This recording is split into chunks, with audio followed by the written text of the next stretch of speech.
ketentuan Tuhan Allah akan dasar sahnya.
Ya Tuhan Allah yang Maha Mulia dan Maha Kuasa, Anak-Mu Yesus Kristus telah menetapkan kami untuk menjadi garam dan terang dunia.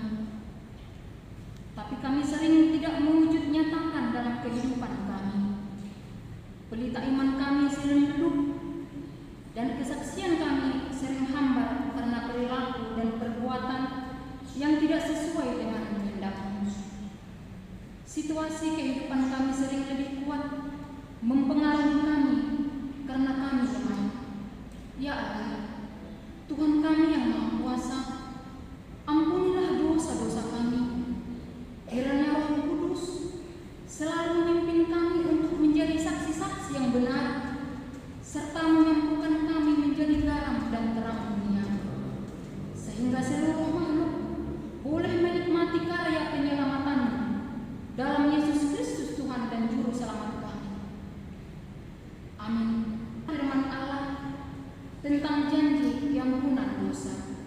Seperti awan yang tertiup, kembalilah kepadaku, sebab aku telah menebus engkau. Kemuliaan bagi Allah di tempat yang maha tinggi. Amin.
zaman dan masa. Aku percaya kepada Allah, Bapa yang Maha Kuasa atas langit dan bumi, dan kepada Yesus Kristus, Anaknya yang tunggal, Tuhan kita, yang dikandung daripada Roh Kudus, lahir dari anak darah Maria, yang menderita di bawah penderitaan Pontius Pilatus, disalibkan, mati dan dikuburkan, turun ke dalam kerajaan pada hari yang ketiga, bangkit pula dari antara orang mati, naik ke surga, duduk di sebelah kanan Allah, Bapa yang Maha Kuasa, dan akan datang dari sana untuk menghakimi orang yang hidup dan yang mati. Aku percaya kepada Roh Kudus, Gereja yang kudus dan am, persekutuan orang kudus, pengampunan dosa, kebangkitan daging, dan hidup yang kekal. Amin. Jemaat Kita akan pujian bagi Tuhan dan hidup jemaat nomor 426 ayat 1 dan 3.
Salam.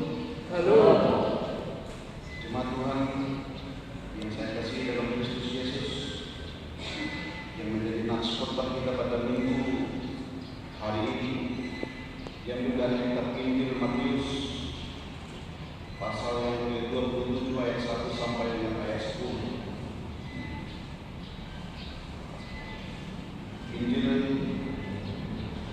Matius pasal 27 ayat 1 sampai dengan ayat 10. Demikian firman Tuhan.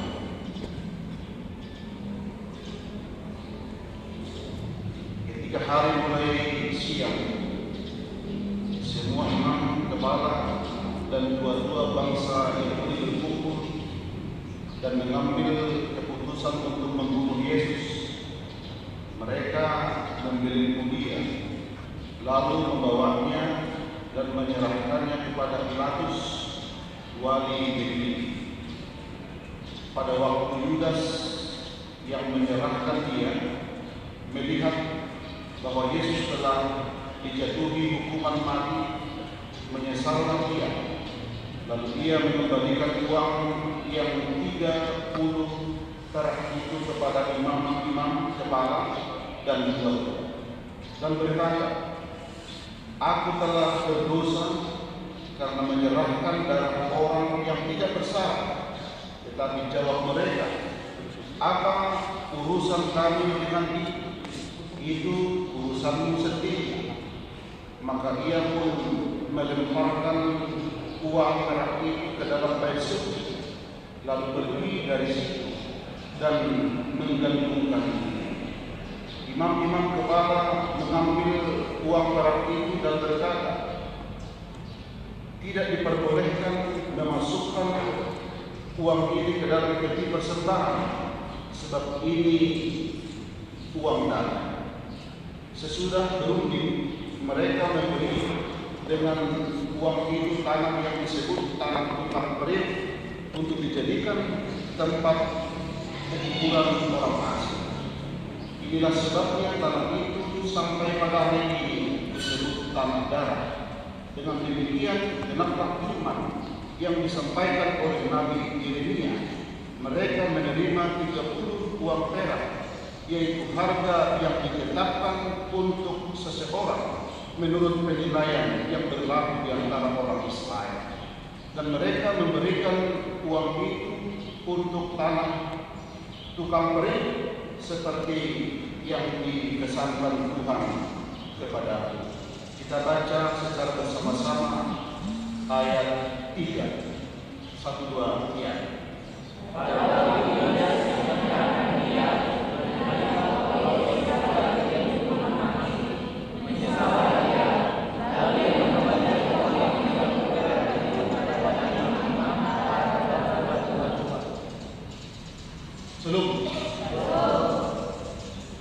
Jemaat Tuhan yang saya kasih dalam Kristus Yesus, kalau kita melihat bagaimana memang kehidupan Yesus sebagai Tuhan dan Juru Selamat kita, dan bahkan ketika Dia disiksa dan disalibkan dan pada akhirnya memang Dia meninggal, memang ada sebuah pertanyaan yang muncul dalam pemikiran kita ketika memang kita melihat atau menyaksikan proses penyaliban yang dilakukan untuk Yesus. Mungkin pertanyaan itu jemaat Tuhan hanya sederhana. Mengapa Dia disalibkan? Mengapa Dia dibunuh? Mengapa Dia mesti mati mengenaskannya? Yang walaupun sebenarnya jemaat Tuhan tidak ada kesalahan dalam diri Yesus, tidak ada perbuatan yang keliru yang pernah dibuat oleh Yesus. Artinya selama Yesus hidup, jemaat Tuhan, kita mengetahui bagaimana memang perbuatan baik yang dilakukan Yesus kepada setiap orang.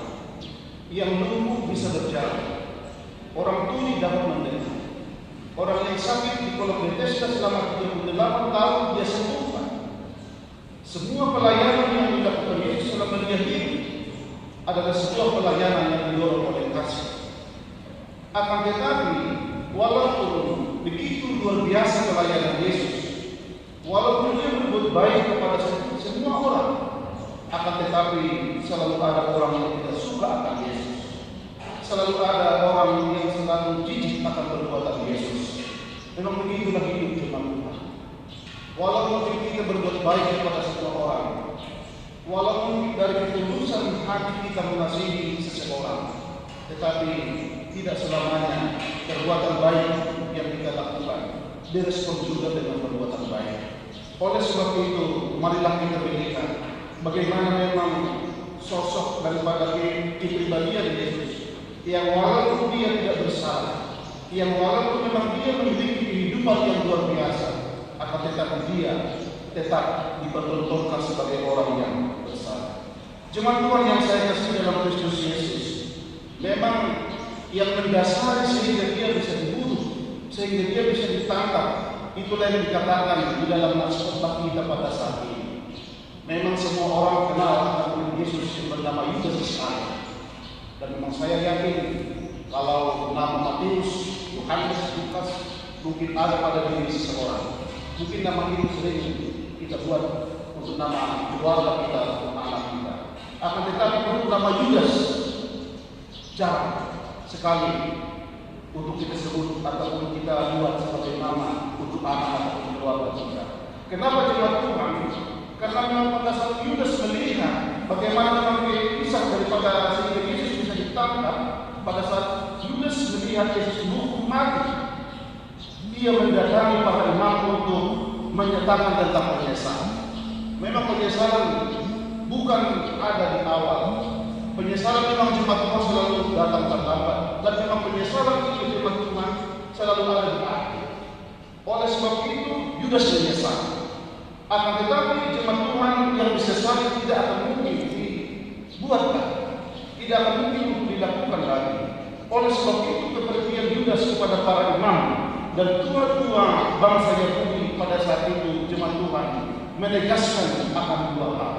Yang pertama, jemaat Tuhan, kematian Yesus terjadi karena atas permufakatan jahat. Ada sebuah konspirasi, ada sebuah permufakatan jahat di antara Yudas dan para tua-tua imam daripada bangsa Yahudi. Jadi ada kejahatan bersama untuk menghilangkan nyawa Yesus. Jadi ada sebuah permufakatan jahat, ada sebuah konspirasi antara Yudas dan tua-tua bangsa Yahudi. Pemufakatan mereka yaitu bagaimana supaya Yesus bisa ditangkap dan Yesus diadili, dan pada akhirnya Yesus akan dihukum mati. Oleh sebab itu, jemaat Tuhan, mungkin ini adalah sebuah pelajaran bagi kita. Mungkin ada sebuah persekongkolan, mungkin ada sebuah kekompakan yang luar biasa di antara kita. Tetapi mari kita jadikan kekompakan dalam keluarga, kekompakan di tengah-tengah kehidupan kita untuk menyatakan niat baik.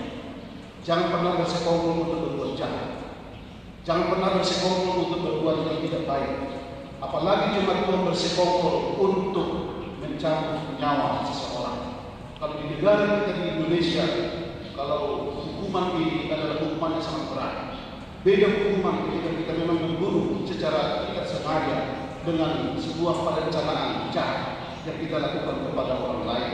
Akan tetapi inilah yang akan ditegaskan kepada kita. Kematian Yesus terjadi bukan karena Yesus salah, bukan karena dia berbuat sesuatu yang tidak baik di mata orang Yahudi, akan tetapi ada permufakatan jahat, konspirasi jahat antara Yudas dan tua-tua bangsa Yahudi pada saat itu. Itu yang pertama. Yang kedua, jemaat Tuhan, Yudas menyadari bahwa Yesus tidak bersalah. Memang orang yang tidak bersalah pasti berada pada posisi kebenaran. Tindakan hukuman yang ditimpakan kepada Yesus melalui dia digantung di kayu salib, jemaat Tuhan, ternyata ini juga adalah sesuatu yang keliru dalam pandangan daripada orang lain. Sebenarnya tidak pantas dia disalibkan, sebab memang dia terbukti tidak bersalah.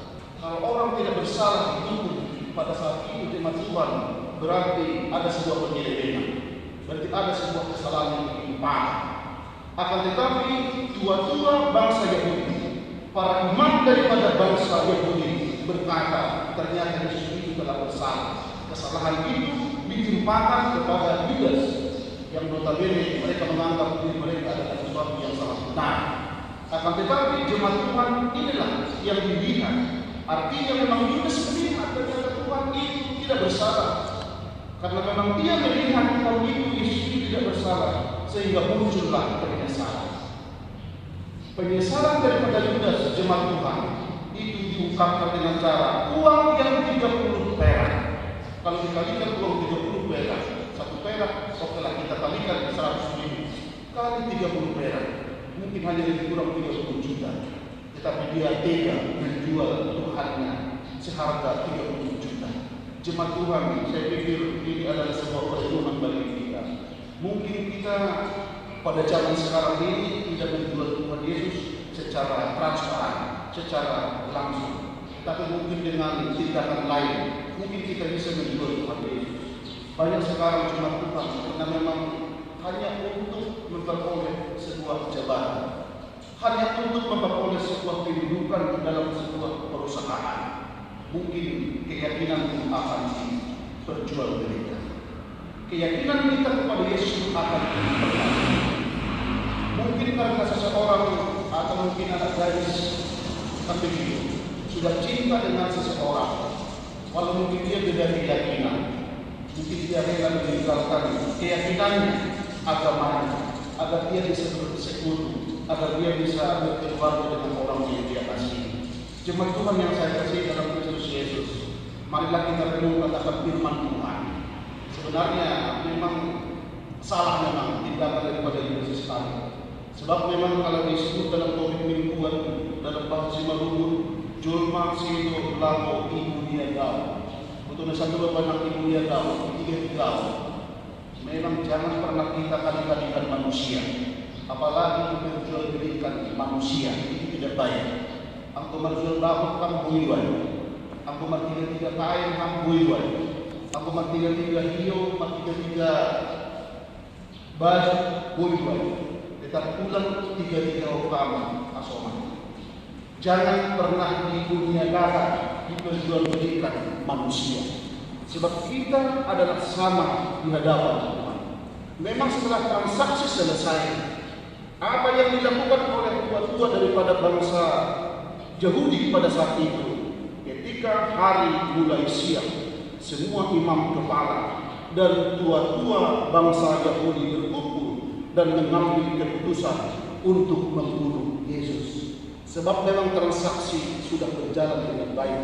Yang dikambing hitamkan jemaat Tuhan ialah Yudas, seolah-olah yang bersalah akan proses pembunuhan yang dilakukan mereka adalah Yudas Iskariot pada saat itu. Oleh sebab itu jemaat Tuhan, marilah kita renungkan akan firman Tuhan ini. Memang pada akhirnya memang Yudas Iskariot memang menyesal. Tetapi memang penyesalan daripada Yudas Iskariot tidak sampai pada titik pertobatan. Boy menyesal, tapi akhirnya akan bertobat. Ulang soal Yudas Iskariot Bapak memang dia menyesal. Dipaulaknya Bapak uang yang 30 keping perak. Akan tetapi dia tidak sampai kepada titik pertobatan. Menyesal, tetapi akhirnya dia menggantungkan diri, bunuh diri. Jadi ini yang salah. Aku menyesalkan harus sampai pada titik pertobatan.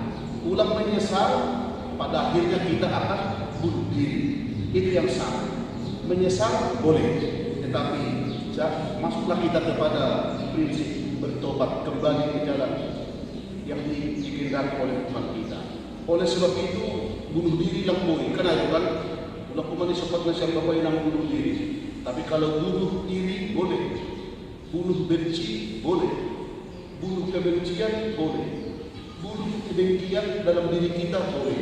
Itu yang harus kita bunuh. Tetapi diri kita tidak boleh untuk kita bunuh. Tetapi yang sesuatu yang mengganggu hubungan kita kepada Tuhan, itu boleh dibunuh. Tetapi kalau diri kita, jemaat Tuhan, karena kita adalah ciptaan Tuhan, milik Tuhan. Ulang dokumen kita nara bunuh diri, atau mungkin kita juga boleh ingatkan kepada keluarga kita agar jangan bunuh diri. Walau mungkin begitu banyak sekarang persoalan, tapi begitu kan? Ini memang sudah hanon, apalagi pada masa pandemi orang gampang sekarang ini untuk stres ya, gampang sekarang emosi, gampang untuk menyesal, gampang untuk frustasi. Banyak sekarang orang yang khawatir akan kehidupan. Tetapi jangan pernah mengakhiri hidup dengan bunuh diri. Tetapi marilah kita tetap ingat akan firman Tuhan yang menegaskan bahwasanya kehidupan kita sangat berarti di hadapan Tuhan. Oleh sebab itu jemaat Tuhan, peristiwa yang sangat tragis juga ini, pemimpin agama Yahudi yang notabene adalah sebagai sebuah panutan, tapi tindakan mereka jemaat Tuhan dalam ayat 1 dan 2 ini, mereka membeli dia lalu membawanya dan menyerahkannya kepada Pilatus, seorang yang rohaniawan yang terpandang dalam pandangan bangsa Yahudi pada saat itu. Ternyata mereka juga tega untuk membunuh pemimpin. Jadi marilah kita jauhkan ulang semua imam kepala dan tua-tua yang berhati kejam dan tidak menyesal sedikit pun akan perbuatan. Jadi aku adong sesuatu hal-hal yang baik dalam kehidupan kita. Jangan berhati kejam. Semua pemimpin agama yang kan begitu kan. Wajah boleh salam kan begitu kan. Wajah tahu ni kalau yang duit tahu duit semua kejam. Semua salam. Tapi hati tetap baik, tetap dihidupan. Kalau pemimpin agama Yahudi sedia sebagai orang tokoh agama, tetapi tindakan mereka tidak mencerminkan sebagai seorang yang rohaniawan. Jadi hal ini memang begitu yang mereka lakukan, sebab memang mereka memiliki hati yang kejam sampai tega membunuh Yesus pada saat itu. Dan memang ulang kembali solusi Judas Paul menyesal dia menyesal. Tetapi lantasnya yang menuju pertobatan. Kita boleh menyesal. Kalau perbuatan kita mungkin ada tindakan kita, mungkin dari hari, mungkin kemarin, mungkin lusa, mungkin hari-hari yang lalu, mungkin banyak tindakan atau mungkin sikap kita yang bertentangan dengan Tuhan sehingga Tetapi bukan sok pada penyesalan cuma Bapak Ibu. Tetapi penyesalan itu harus disertai dengan pertobatan. Kembali ke jalan yang diinginkan oleh Tuhan. Kalau kita menyesal dan bertobat, itu sangat diinginkan oleh Tuhan. Tetapi kalau hanya sebatas menyesal tanpa ada pertobatan, berarti Tuhan sama sekali tidak akan memberkati kehidupan kita. Itu Tuhan kehidupan kita orang. Oleh sebab itu jemaat Tuhan, udah hidup kita semua. Memang mau mana salah dari si Judas Iskariot. Memang sangat disayangkannya seorang muridnya, dia adalah murid Yesus. Memang tidak ada jaminan walaupun dia dekat kepada Yesus, walaupun dia adalah seorang murid Yesus, tidak ada jaminan memang hidupnya akan baik. Hidupnya selalu mencerminkan nilai-nilai kebaikan. Memang sangat disayangkan ini. Murid itu apa ini? Mati dari kaum Yesus. Tapi kita bagaimana selaku sendiri Kristus, marilah kita berpegang teguh akan kebenaran firman Tuhan yang disampaikan bagi kita pada saat ini. Kalau memang kita telah ditebus oleh Tuhan, kalau memang kita adalah anak, marilah kita mempelajari sikap yang baik di tengah-tengah kehidupan kita. Walaupun sedikit berkat, tetapi kalau kita bersyukur, itu akan berarti di hadapan Tuhan. Kalanya, marilah kita bersyukur. Memang untuk kelemahan si Judas Iskariot, memang dia selalu mau mencari hal-hal yang bersifat dunia. Memang kalau soal dunia yang kita pasti akan kita mengalami kehidupan. Kalau hal-hal dunia yang akan kita dengarkan, pasti pulang dua galuh. Ayo mobil dihalang, makin hari makin bertambah, makin berkembang kita baru. Handphone kita semua kan, selalu ada penemuan baru. Angkodoti, kompor berjauh, selalu bentuk kompor yang omas, tapi itu kan artinya memang kalau kita berkaca dengan kehidupan yang sedang berkembang, pasti kita akan selalu mengalami kekurangan. Oleh sebab itu bersyukurlah atas segala yang telah diberikan oleh Tuhan. Marilah kita hidup sesuai dengan kehendak Tuhan. Bukan tiga-tiga kita soman, tapi marilah kita berbuat baik kepada setiap orang. Ulang kali keuntungan yang sedikit Bapak Ibu, keluargaan kita, hubungan kita semakin jauh dari Tuhan. Marilah kita melihat seseorang itu dari segi dia juga adalah sebagai ciptaan Tuhan. Itu Tuhan di kehidupan orang. Alatnya ini bila juga hati yang damai ini. Ulang semua para tua-tua agama yang begini, memang mereka adalah sebagai tokoh rohaniawan, tetapi tidak memiliki kasih. Kejam mereka, memang kejam. Untuk bersangkutan bagaimana Yesus itu diperlakukan tidak secara manusia, kemudian topas oleh dunia, bahkan ditanya untuk dunia yang berbeda. Memang itu penistaan semata. Tetapi itu pun dirasakan oleh Yesus. Kita waktu kasih mengulang. Alanya Yesus benci dosa, tetapi dia sangat mencintai orang berdosa. Benci dia dengan benci dia dengan orang yang memiliki hati yang keras. Memang dia benci akan dosa, tetapi dia sangat mencintai orang yang berdosa. Berarti kita tahu ini seberapa besar kesalahan kelemahan dosa kita. Tetapi kalau kita mau bertobat datang kepada Tuhan, pasti ada pengampunan dan berkat yang akan diberikan di tengah-tengah kehidupan. Amin. Kita berdoa. Terima kasih Tuhan atas firman-Mu yang telah kami terima pada saat ini. Ajari kami agar kami selalu mengandalkan Tuhan dalam kehidupan kami. Ketika kami berbuat dosa dalam kehidupan ini, kami menyesal. Tapi tidak hanya sebatas menyesal, tapi kami juga mau bertobat kembali ke jalan yang benar. Ajari kami Tuhan agar firman-Mu yang telah disampaikan oleh kami pada saat ini, agar kami juga tidak seperti tua-tua imam daripada bangsa Yahudi yang memiliki hati yang sangat kejam, akan tetapi kami selaku umat pilihan yang telah Kau tebus, kami memiliki hati yang damai, sebab memang itulah yang Tuhan inginkan dalam kehidupan kami. Berkati kami selaku jemaat yang ada di sini, apapun pergumulan yang mereka hadapi, biarlah Tuhan tetap menolong, menuntun mereka, sertai mereka Tuhan dalam segala tugas dan pekerjaan mereka siang dan malam. Kami yakin Tuhan pasti akan tetap memonitori seluruh perjalanan kehidupan kami. Oleh sebab itu ya Tuhan, dalam sebuah hari ini juga, kemanapun kami berlangkah, apapun yang terjadi dalam kehidupan kami, yang kami andalkan dan harapkan dalam kehidupan kami ini, hanyalah pertolongan-Mu. Engkaulah yang menjadi sandaran dalam kehidupan kami. Oleh sebab itu, Engkau berikan kekuatan bagi kami, terlebih ketika kami menghadapi segala persoalan. Kuliah di bagasi bawah. Salam buat kita semua. Sekarang kita masuk ke inti masa. Berita pusat timur.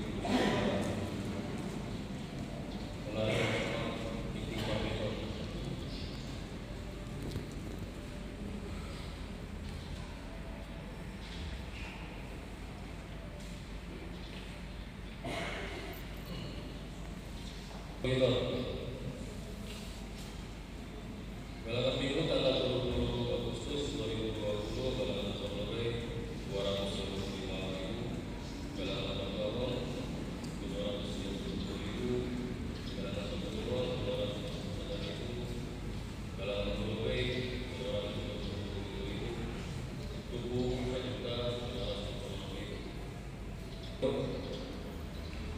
Negara itu akan dihukumani salam pemuda dari sebuah menalu dalam sehat lancar dan bagi berani tubuh serapi bulanan kami keluarga Bapak Situa Leden Kuba yang beruramani di Ibu, Bapak Situa Damani Malawi yang bersaraki di Ibu, Bapak Bedi Kuba yang berusumian di Ibu, Bapak Rusian Saragi Inang Mendetan 100.000, Bapak Sama Sorman Saragi Inang Rusidaga 50.000, Bapak Limpia Karitona Inang Saragi 100.000, Bapak Cornelius Kurba Inang Tongkul 50.000, Bapak Jakamson Kurba Inang Saragi 50.000. Negara itu baik Bagalio Pemani keluarga Bapak Situa Rahmatin Malawi Inang Saragi dalam 50 tahun Bapak Ai yang ke-56 tahun hukumai 200.000. Kolekte keluarga Pemani Bapak Situa Mansel Kurba Inang Saragi dalam Tuna Raya Dokter Nomor Sada Najalado dalam pertemuan memasuki Muhammad Tabaru bagi keluarga Bapak Situa Rahmatin Malawi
persembahan yang tertulis di dalam 1 Tawarik 16 ayat 29.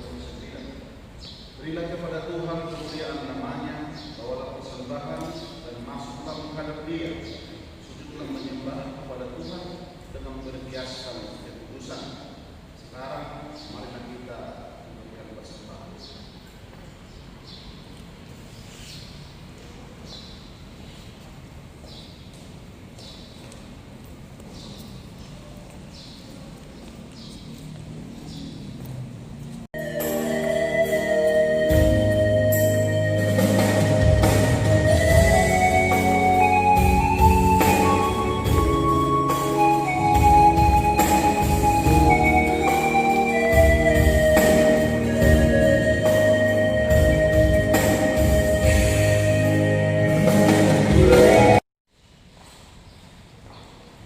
Marilah kita bangkit berdiri.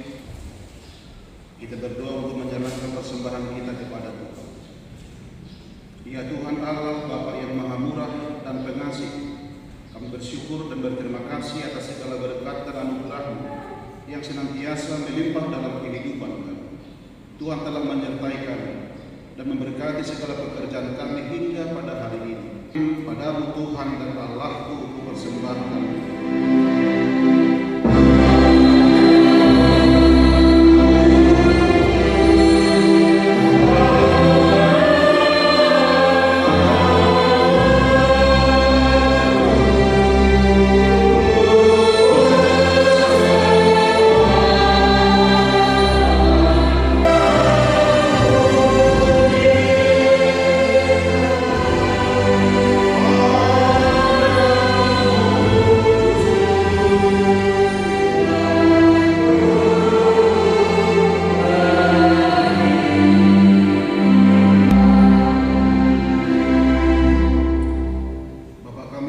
Dikuduskanlah namamu, datanglah kerajaan, jadilah kehendak-Mu di bumi seperti di surga. Berikanlah kami pada hari ini makanan kami yang secukupnya.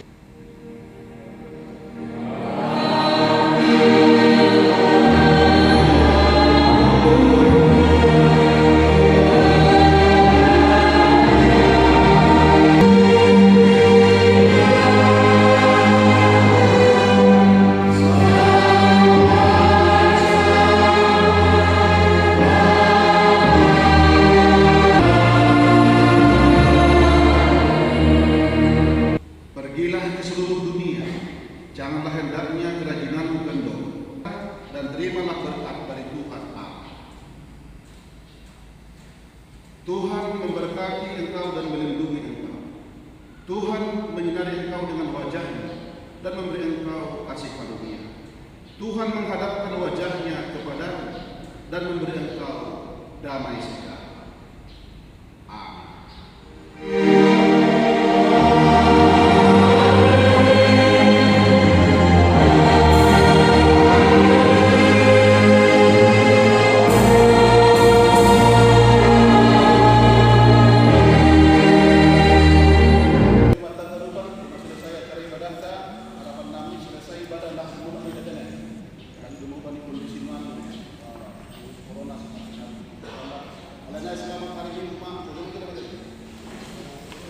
Selamat hari Minggu, selamat hari Minggu.